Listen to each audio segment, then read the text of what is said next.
மனிதனை படைத்த கடவுள் அவனை மண்ணென்று சொன்னாரே. அவன் மண்ணென்று கண்டும் தேடியே வந்து ஜீவனை தந்தாரே. மனிதனை படைத்த கடவுள் அவனை மண்ணென்று சொன்னாரே. அவன் மண்ணென்று கண்டு தேடியே வந்து ஜீவனை தந்தாரே.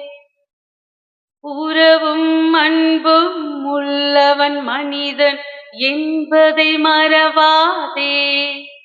அவன் பழக்கம் கண்டு இவன்தான் என்று முடிவு செய்யாதே. அவனை இழந்து விடாதே. முடிவு செய்யாதே. அவனை இழந்து விடாதே. மனிதன் யாரென்று உலகில் யாருக்கும் தெரியாது. அவன் உருவம் கண்டு இவன்தான் என்று சொல்லிவிடாதே. அவனை சொல்லிவிடாதே. சொல்லிவிடாதே.